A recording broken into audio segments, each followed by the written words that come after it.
Hello, everybody, and I wish you a very good morning.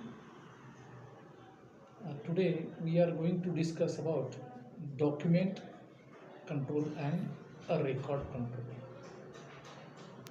Nowadays, a record is also known as a documented information. Let us first see what is document and what is a record, or what is difference between document and a record. Document is a reference for performing the activities. The activities may be production planning, inspection testing, dispatch, whatever activities are you are doing in your organizations. So you are taking this document as a reference. So it is a reference for performing activities. For example, work instruction of inspection and testing is a document wherein in that document different steps regarding how to perform inspection and testing activities is explained. So by taking a reference of this document or that work instructions, you are performing inspection and testing activities. Control plan. So how the inspection and testing of a particular product is to be carried out, that is mentioned in this control plan, or you can say quality plan. So by referring to that control plan or quality plan, you perform inspection and testing of a particular product. So these are different types of documents: work instruction, control plan, quality plan, or standard operating procedures. So this is a document. Now, what is a record? A record is evidence of activities performed. For example, inspection and testing report, dispatch report, calibration report, rejection report.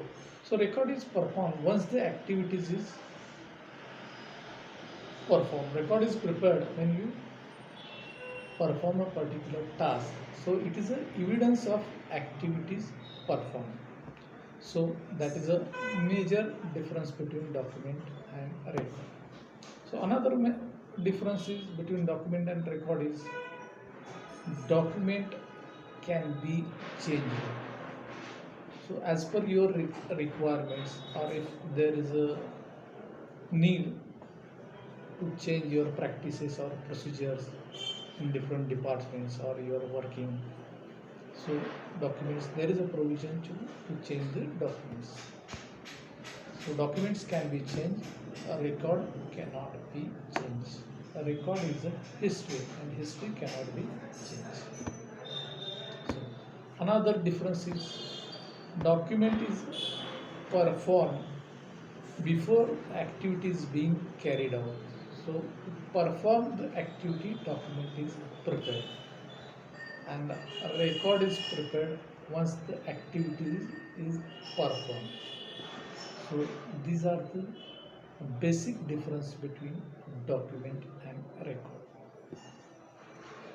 So now we'll see how documents are controlled. First, document identification. The requirement of this quality system is that you should give unique identification to different types of documents. So all documents should be uniquely identified.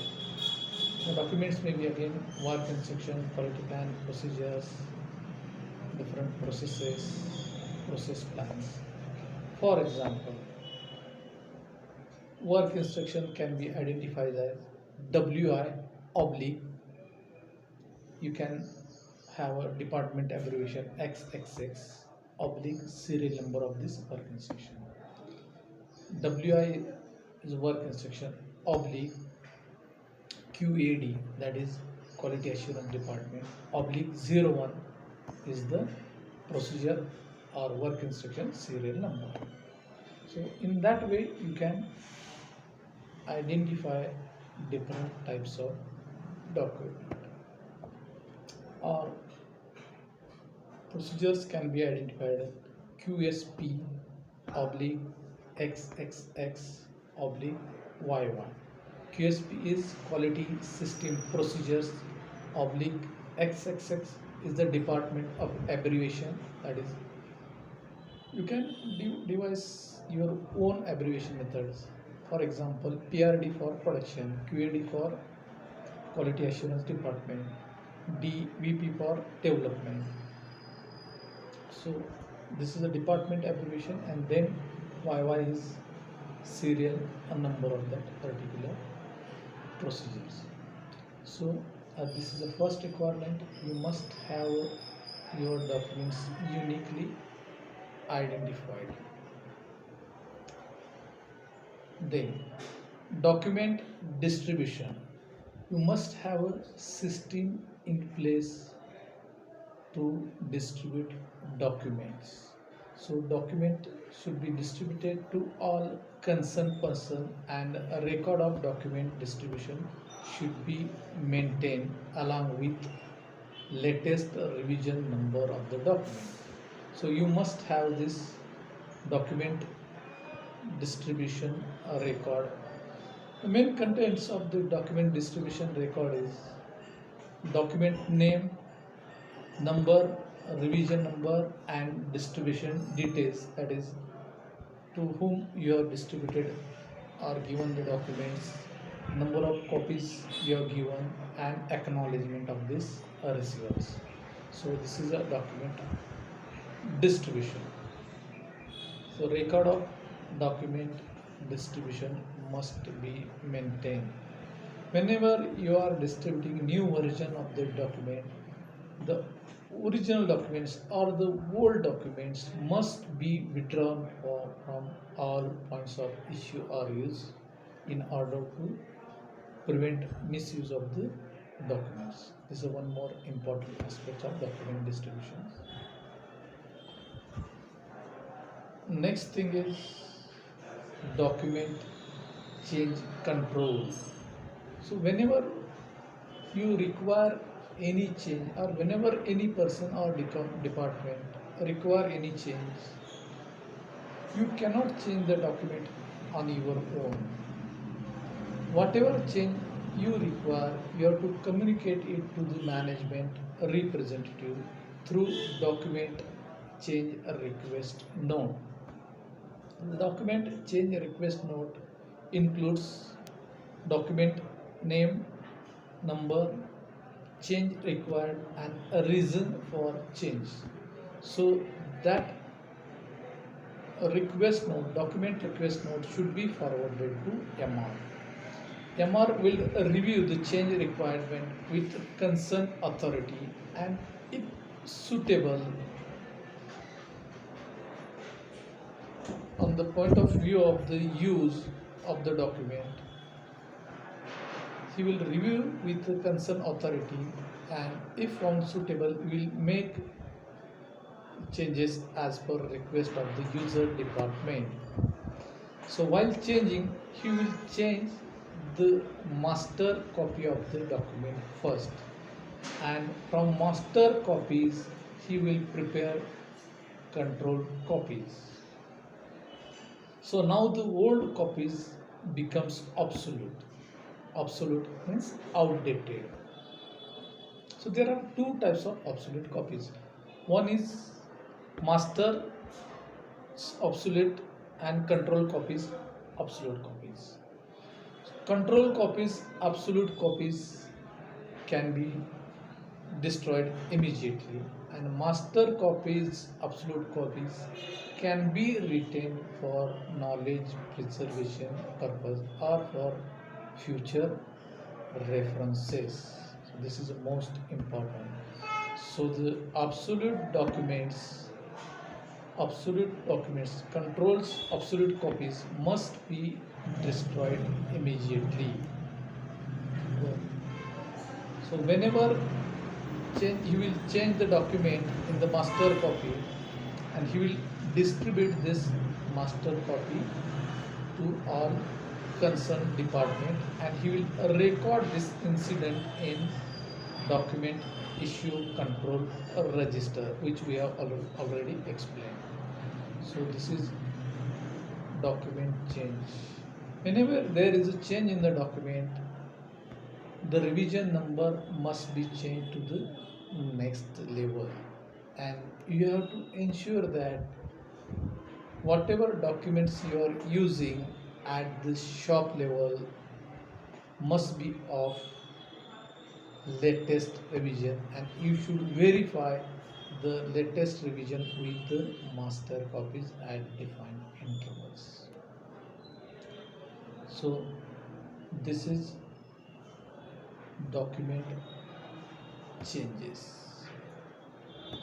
So now record, how records can be controlled. First, you have to define a retention period of the record. Records can be retained depending on its future use or any specific requirements of the customer. That is a retention of this record. Then a retrieval of the record, that is the most important. It is expected that all the record should be properly indexed and stored at appropriate places so that it is easy to withdraw the records within 30 seconds. So 30-second retrieval of this records. Whenever you want to have a record or somebody asks you for this record, so you should be able to withdraw the record within 30 seconds. So that is the standard practice. Then all records should be properly indexed. Record must be properly indexed. The indexing should be as per your convenience. Maybe the indexing may be customer wise or date wise or activity wise. As per your convenience, you can devise your own systems. Indexing. Then one more important thing is access of this record. So many times there are confidential documents in this industries or in the organization. These must be controlled with access. There you should define who is authorized to access the document. That must be defined and followed. So indexing, retrieval, access, storage, we have to carry out whatever we have discussed. So this is about this control of records and document control. Another important thing is you must have a master list of documents and master list of records. The master list includes document name, number, folder, department, and a latest revision number. You have to periodically review and revise the documents master list as per a revision number of this document. So this is about document control and a record control.